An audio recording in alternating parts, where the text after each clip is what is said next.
Okay, good afternoon, Kathleen. How are you today? Hi, so good. How are you? Good, good. I am super excited about the opportunity to interview you today, not only as a dear friend and client of mine, but also a fellow entrepreneur. Um, this is the first of many interviews where I am kicking off uh, some conversations, some real conversations with women in tech, and not only challenges and successes that we face, but also how money is impacting our day to day. So I'd like to start off by introducing myself. I'm Mal Husk, the founder of Mal Consulting Co. I am an independent financial planner that focuses on really creating wealth for badass Gen X and Gen Y women. So again, thank you for making the time to be here today. Uh, why don't we kick off by you telling us a little bit more about Buddy? I mean, I know a lot about your journey, but why don't you tell us a little bit about where you are today and where we're going?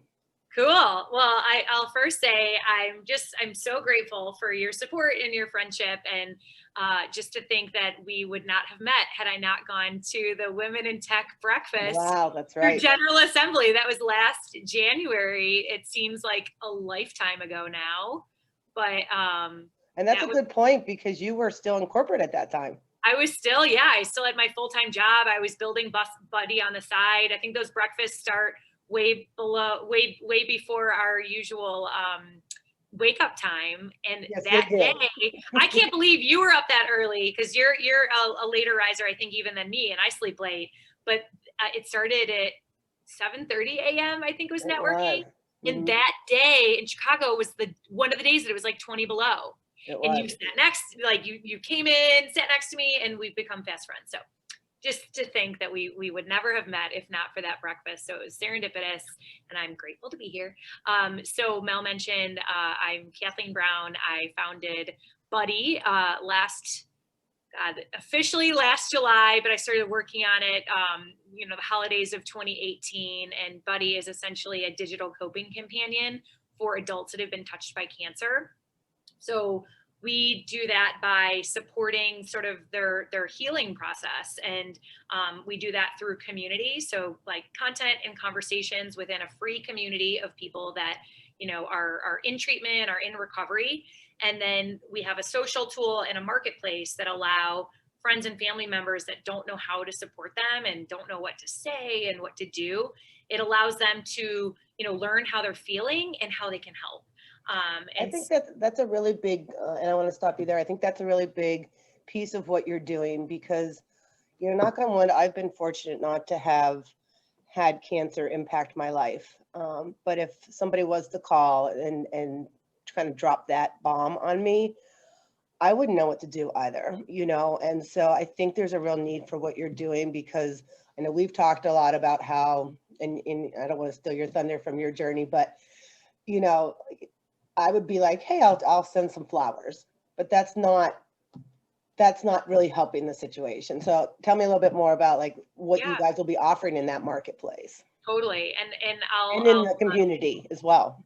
yeah, thank you. I want to address what you said though, that you would think to send flowers, and that's it's not necessarily the wrong thing to do. It's the thought that counts. And, Hmm. and it is absolutely better to reach out to do something than to do nothing at all. I just, when I started building Buddy, because I felt like that wasn't the most helpful, the most empowering thing that someone could receive. In some of my pitches, I say, like, people are literally spending billions of dollars. They're wasting billions of dollars on those types of gifts because, if you're struggling with, you're just diagnosed with cancer, or you're, in treatment, you need a hell of a lot more support. And unfortunately, hospitals are not providing a lot of healing resources. It's a drastically underfunded area. And speaking from my own experience, I was diagnosed with cancer when I was a teenager, and I was treated locally in Chicago before things went sideways at a children's hospital here, and they transferred me down to St. Jude, where, by the grace of God, and because of the treatment that I received there, which, by the way, is supported completely, or for the most part, by generous donors. Donors, yep. over 12 million of them now, I wouldn't be here. And so I am incredibly grateful that I had that level of support and that I am here today to use my journey to support other people. But what I found is, even though I was surrounded by so much love and support, like family and friends, neighbors, cousins, schoolmates, and, neighboring suburbs, like the amount of people that sent cards and gift baskets and teddy bears and, I mean, over a dozen Hootie and the Blowfish CDs. Like, I'm telling you, like, the gifts were plentiful and the support was there. I never felt more lonely and isolated in my entire life. I truthfully was more depressed than ever. At the time, this was the mid 90s. We weren't talking about mental health.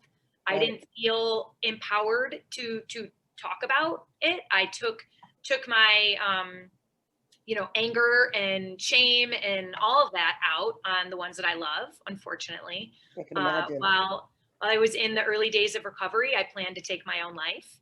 I was just so depressed and just did not see any light at the end of a tunnel. And, I've now learned that I've opened up about this. I'm not the only one. That so many people that are going through treatment and are in recovery or are caregivers feel just so dark and feel like there is no support. And when I started Buddy in the early stages of it, so just before you and I had met, this was like just after the holidays, I had a number of tests where they thought potentially my cancer had returned. And, at that point, I went in for some scans that maybe I had breast cancer, ovarian cancer. They were testing me for MS. I was just having like all these different things going on. And that January, I think like a week before you and I met, I received the results that it wasn't cancer. Oh. And at that point, it was like, I mean, it had been 24 years cancer-free. And most cancer survivors, and the word survivor is triggering, but most people that have been through cancer are sort of always waiting for the other shoe to drop. You just think, well, it's going to come back and, or it might come back and what am I going to do? Well, at that point, I've been waiting for it to come back my whole life because the cancer I had, when it comes back, it's pretty much a death sentence. And I thought, oh my God, I don't have cancer. What am I going to do with the time I have left? Because I don't know how much time there is. And this idea had been a seed for so long. And, when you fill out questionnaires or, dating profiles or whatever, and they ask, what would you do if you could do anything? It was this. It was to create something like this. And so I went for it. And it was a side hustle for a while until the more that the idea of what I'm doing resonated, it's like, I can't wait any longer. Yeah. I got to go for it. Well, I think what a lot of people don't know is after you battled your personal journey with cancer, you then took it a step further and actually went to work for St. Jude's as an adult and was able to see from both sides what was missing. Yeah. And I know when you and I spoke about like, even something as simple as the food pyramid. Yeah. That there wasn't a lot focused on the mental side of this. Right. And so I think, especially nowadays, and not to lighten what you've been through, but I think even now today with everyone going through the COVID scenario, we're all in a mental situation where we're struggling, and for you to be able to put these resources out there for that community as well as for potentially everybody who is touched by cancer in some shape or form. Yep. It's much needed. And I know you've had some setbacks, you've had some successes. And so I'd love for you to tell me a little bit more about those and share with our audience, the trials and tribulations of not only being a business owner and entrepreneur, but what that's been like for you, that journey. Yeah, absolutely. And I think, when you mentioned like 2020 has just been such a struggle for so many people. I think, for me, I've realized I have to be able to share and open up about my struggles and not just, having been through cancer and recovering from it, but as a business owner, as an underestimated founder. Like if I can't talk about, you know, the things that maybe are uncomfortable to talk about, then I can't help someone else that might be suffering and Right. struggling in silence in some way. So it has not been all sunshine and rainbows.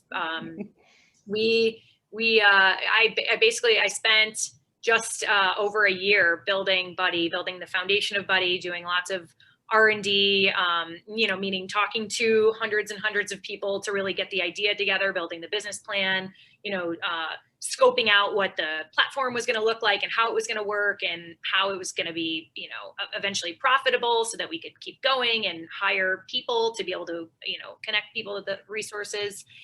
And we launched our beta site February 24th this year. And as you know, the world kind of blew up about 2 weeks later. And so it was not an ideal time to launch a company. We initially were going to be launching our marketplace first. And so it would be super simple for me to invite you to join Buddy, send you a little gift that had a handwritten note and an invitation. You know, you join and obviously would be connected then to resources. You could purchase additional gifts if friends and family put money in your wellness wallet. And what we realized very quickly is, one, there was demand for it, just by telling friends and family and kind of our early, the people that attended events and whatnot, that we were live. We initially ordered 30 of these gift boxes that were full of healing goodies and sold more than half of them in 10 days. We sold 16 out of 30 right away. And what we saw now is almost everyone that has joined or everyone that's received a box has joined, because which is incredible. But early March, mid-March, I was not comfortable shipping anything to customers anymore because I wasn't sure. No one knew, like, how are people getting COVID? And if I send something in the mail, is it going to contaminate them? And here our community is already immunocompromised. And so there was just a lot of uncertainty for everyone. And I didn't know, at the time, you know, I'd been on my own for a while, but I had decided to hire someone at the start of the year.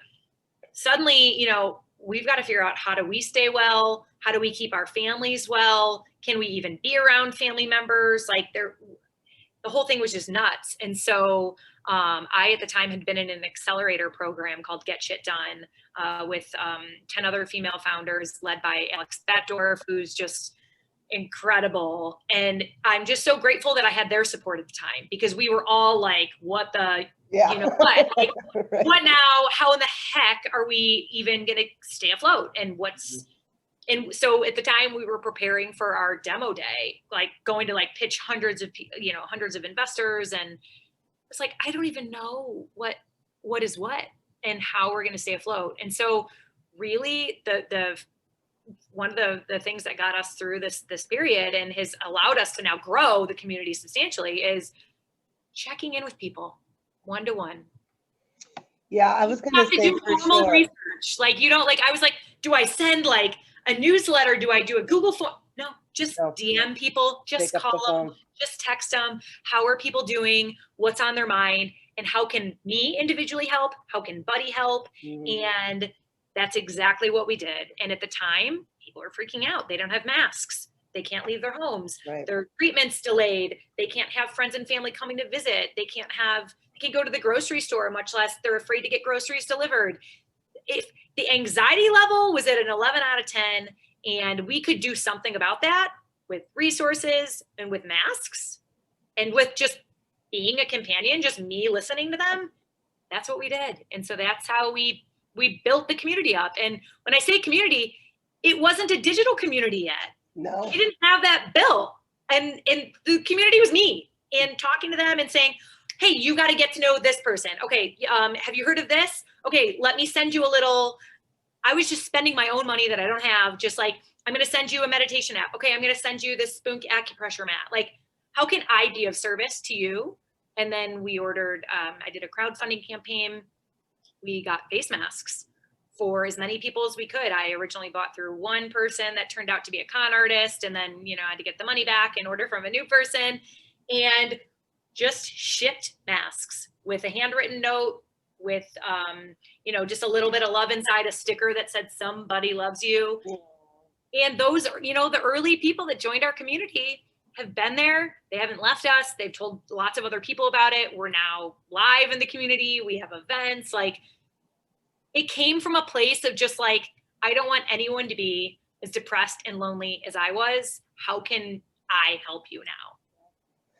I think the two big things I took out of this whole year, and you hit on both of them really, was finding the opportunity in the obstacle and pivoting, which you did a fantastic job.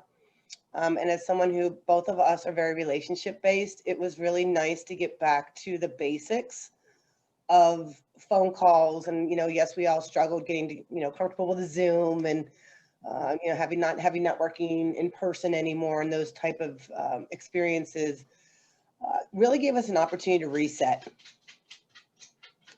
in so many ways. And so I think it's fantastic that you really took this opportunity, this obstacle, and turned it into an opportunity. So, I mean, that's fantastic. Yep. Thank you. I think, that's the whole reason that this started. The whole genesis of the platform came from, my awakening, if you will, that I didn't have cancer. That's actually the name. We're calling it Buddy because it's a coping companion, but buddhi, the real meaning behind that, it's a Sanskrit word that translates to be awake, to understand, to know. And I think 2020 for so many people, it's been a wake-up call. For sure. And not really a great wake-up call for most of us. But what can we take away from it? How can, like you said, we turn an obstacle into an opportunity? I think that there's a lot that I've learned, and it's what really matters: our health, the health of our family and friends, the connections that we have. If today was the last day we each had on earth, what would we do with it? Right. I think you hit the nail on the head across the board there. I think the one thing that I saw as a financial professional was that people really took a moment to look back at their finances. And, I think we're all a little guilty of having been, especially living in the city of Chicago, restaurants and happy hours on every street corner of every day of the week. And I think this really gave people an opportunity to reset their budget, if you will. And I'm not a big fan of the dirty B word, but to really sit down and say, oh my gosh, in January and February, I was probably spending $200-300 a week going out to eat. And with the threat of losing your job, or the threat of losing funding, or the threat of not knowing what was going to happen, I think a lot of people very quickly became conservative and started to look back and say, oh my goodness, I really need this opportunity to reset and think thoughtfully about what's important.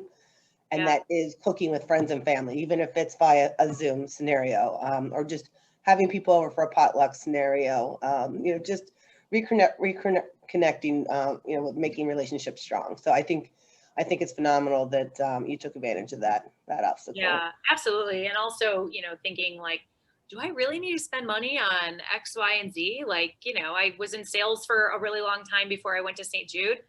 I bought money or spent money on clothes and shoes and, manicures and getting my hair done. Like, I've literally worn this sweatshirt 70% of the days in quarantine so far. I just keep rinse and repeat. Someone who's a little older than you, I'm personally thrilled to see tie-dye coming back because it was my go-to in college. And so I am seeing it across the board. And so I dug out my pants recently and I'm like, oh yeah, maybe I'll even have a tie-dye party. What do you think? Yes, I'm in. Do it on Zoom and I'm in. I think so. And let's take it beyond sweatshirts. Let's do underwear and socks and like totally. Oh my God. I'm in. Yeah, we didn't really do much merch because it wasn't a priority really, but a lot of people have been asking about Buddy merch. And one of the things we did, because it was cheap and we don't really, we don't have any money, is a mood pen. Remember mood pens from the 80s? Yes. Yeah. That's my merch, mood pen, bringing back all the things from the 80s. Well, bring it back as a ring. Oh, the mood ring. Yeah. Heck yeah. I need to find one. Or the mood t-shirts. We were talking about that the other day. You remember you'd blow on it, or if you had different senses. Yeah. You're a cute boy and you like turn purple. I love it. What about some successes you may have had as an entrepreneur and as you are launching Buddy and obviously this platform? I know you've had some hiccups. I've been on the other end of that phone when we've had those conversations, but Yeah. What are some of the aha moments or things where you're like, wow, I'm really proud of that accomplishment, or I'm really thrilled that we could touch so many people's lives, or whatever that may look like for you? I think the community has just blown me away. Mhm. And it really started, when I mentioned doing the initial like R&D to build Buddy. I couldn't believe how much support I received by just opening up and saying, I've got this idea and here's why I want to do it, and this is why I'm so passionate about it, and do you know anyone that can help? Have you been through this? Do you know anyone that's been through this? Literally taking a meeting with anyone in the beginning, which I would not have done any differently looking back. Like I met with over 400 people in that first year. Wow. And it was just like anyone who would take time to listen and help. I received back what I put out tenfold. The number of people that worked in some capacity for free, that did what if it was putting me in touch with someone, like making an intro, or hey, I'll work on this for you, or hey, I'll volunteer and come pack boxes. I was just blown away, I think, by the support and people just saying like, how can I help? How can I help? And still do that. I am uncomfortable asking for help. It is one of the reasons that we've set Buddy up in the way that we have, because most people aren't comfortable asking for help. And even the people that do say, oh no, I don't mind asking for help. Okay, well, if it comes down to it and you're sick and you can't get out of bed to walk your dog and to go, wipe your butt, are you comfortable still asking for help? Well, no, probably not. So I don't need anyone to wipe my butt, but I did need a lot of money to build Buddy. And so just people blew me away with making intros. And, two things, two very quick examples of that.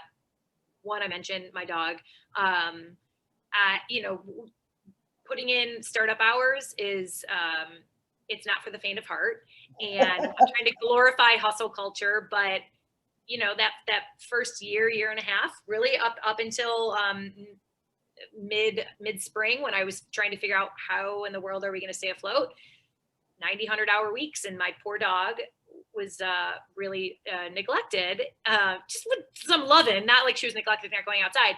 And our daycare place, the owner of our incredible dog it's called Dog Hotel and Daycare. The owner got wind of what I was building, has personally been touched by cancer, and on Giving Tuesday last year, just after Thanksgiving, called and said, I just want to let you know, literally any day she wants to come here for daycare or boarding for free, like any day she wants. And I've taken her in for a couple haircuts in quarantine, and it said it doesn't ever expire. You build Buddy, the world needs Buddy, you just do it. And if you can ever afford it again, great. There are just, I remember when you called and told me that information, and just even hearing it again was just the bumps I'm getting on such a huge, generous gift, and support for what you're doing.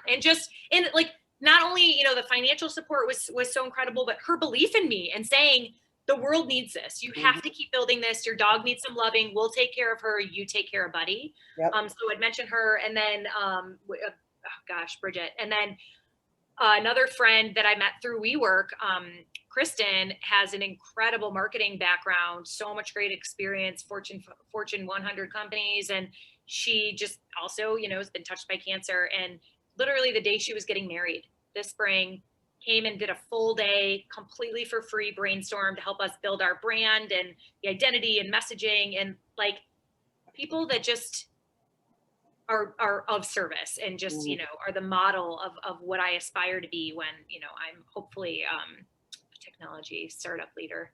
So I talked a little bit about support and community, funding. I was really blown away, I think, by the level of support people within my own network really just showed up when I needed the capital means to build Buddy, and made introductions for me and believed in me, and that's been a success for us so far. I'm not trying to have our name in lights. I'm only raising the money that we really need to get going. I know you are. But it's been within my personal network so far, within my warm network. I haven't had to go outside of it yet. So been Well, and very I really grateful. enjoyed being a part of your launch party, if you will, and when you were, Our bartender. yes, when you kind of told your story, and one of the big things that I'm so proud of you for doing is asking for the money, and that's never easy. No, that was actually one of my challenges. So yeah, Mel pointed out, like, you, my friend Amanda, my sister Meg were there to work the launch party. And it wasn't like a launch like party, like a big sexy party.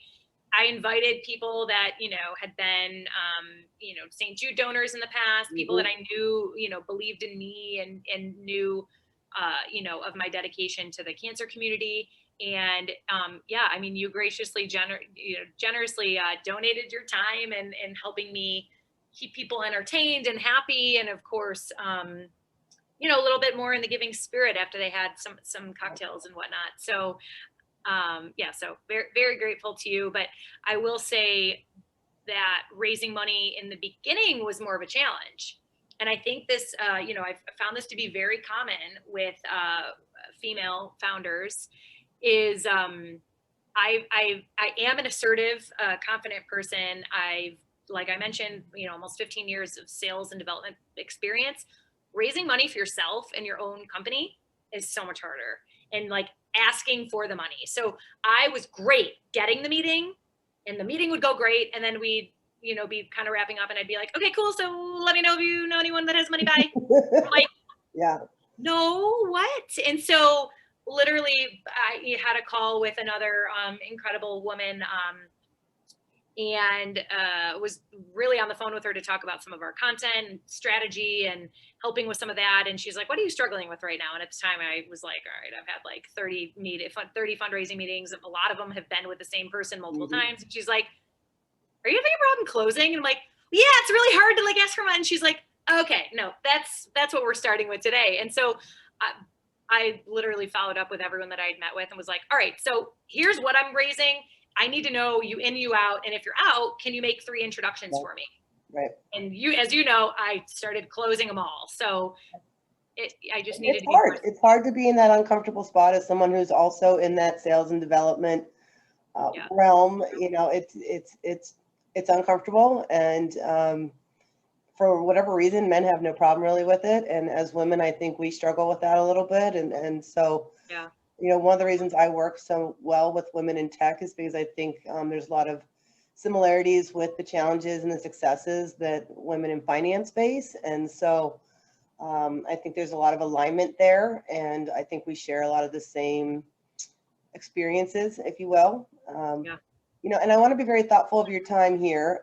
So I'd love for you to wrap it up with maybe a money tip that you have for our audience, as far as what, on a personal level, would you say you're so thankful or grateful that you did, that maybe was a piece of advice somebody gave you, or something that was able to help you on this journey? Yeah. So I guess it's part of, I'd say, like one tip, and then like a 1A is one, start with a budget. I know you've called it like a dirty B word earlier, but like for at least a decade, I just have an Excel spreadsheet, and it's not like I update it every single month. Right. But you have to generally know about how much money is going in and out. What's going on, right? So, and when I started just the seeds planting of, okay, I want to start this business, and how am I going to start the business? You got to know, I mean, generally, how much money do you need, and what are your living expenses, and, plan for at least a year of not paying yourself. I mean, unless, even if you're doing like an online Etsy store, or like a small business that doesn't require as much capital, you're going to be investing in the business before you're investing in paying yourself. So without a doubt. we are now almost 2 years where I haven't had a paycheck. And, I didn't plan for 2 years. I planned for 1 year. But the big money tip outside of having a budget that I have is start saving early. And you do not have to start saving thousands of dollars every month. Start putting something away. I mentioned this to you before we started recording, but my first job is I guess it was technically my second job out of college. My first 2 jobs, I was making under 30K, as a sales assistant and in advertising. And I didn't, when I remember the sales director at the time had said to me and the other sales assistants right out of college, you really should take advantage of Comcast's employee stock purchase program and their 401k program. I was like, no, that's for later. I don't have any money now. All the money I have, I'm spending on booze and whatever. And thank God for Jim McDonough and Mark Lesage at the time, because I started just putting a little bit away. And Comcast at the time, I was grateful to work for this big employer that had an incredible benefit program. They matched dollar for dollar up to, I believe their program was 6%. And then later I went to Disney. Theirs was dollar for dollar up to 8% at the time. Their employee stock purchase program was 15% discount. As you know, because I called you earlier about this, I started buying in the Disney stock when it was like $30 and it's trading at 174 today. Literally, that's the money I've been living on. I built Buddy in the beginning on that money. And then when I started getting investors, that's my living expenses. And I need to know what my budget is because I need to know how far I can stretch that. So, I know I've got till about next spring, summer, and then that Disney stock is gone. I've spent it all, and Buddy needs to be successful. So start stocking some money away early, even a little bit at a time, because it adds up. And if your employer has any type of match program, that's the 1B. Do the max. And there were some months like, when I was paying my way through grad school, I wasn't putting in 10%, but I mean, I did take it down some months, but keep putting money in because it's free money if there's a match.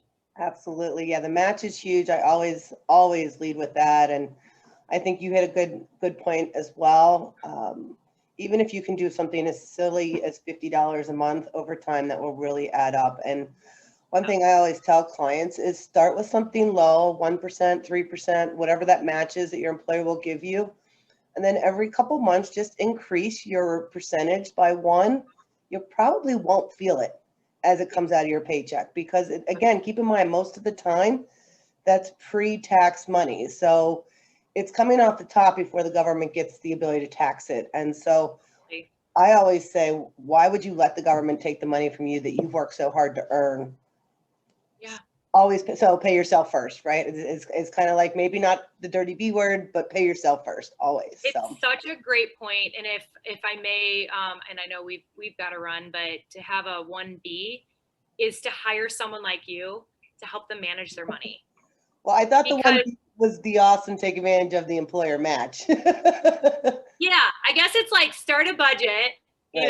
Create some type of budget, take advantage of putting money away, and especially if your employer has a program, but hire someone to manage it. Because what I didn't realize until we've met and first chatted about my finances, I assumed because I was putting money in a Fidelity and then a TIAA account that someone was like actively managing it. Like, you set your elections and then you set it and forget it. Mm-hmm. I didn't know, one, they were taking a higher percentage of managing that, but also like I have you as a sounding board when I'm like, hey, should I trade this? Should I do this? Should I pay off credit card debt? Like to have someone as a sounding board and know like, hey, I'm thinking about, doing a crowdfunding for the startup. Like, do you think I should do that or do this? Yep. It's worth every penny. Oh, thank you. Well, yeah, thank you. That means the world to me. Obviously, I love what I do. And I do want to thank you for your time today. Where can we find some more information about Buddy and, what resources or any type of ask you have for our audience today? Absolutely. If you know any adult that's been impacted by cancer, you send them to Buddy. It's HIBUDDHI.com. And then across social, Facebook, Insta, LinkedIn, we're at Hi Buddy, HIBUDDHI. You can find us there. I respond to all DMs, and I mean, we have a social media manager now, but if there's absolutely any way that I can support you or a loved one, neighbor, coworker, just holla at your girl and I will help in whatever way I can. Fantastic. Well, again, thank you for your time, Kathleen. This was amazing. And I also want to mention that, Kathleen was my first interview and obviously super excited to share her story out on social media and continue to spread the word. So thank you. Thanks, Mel. Have a good day. You too. All right.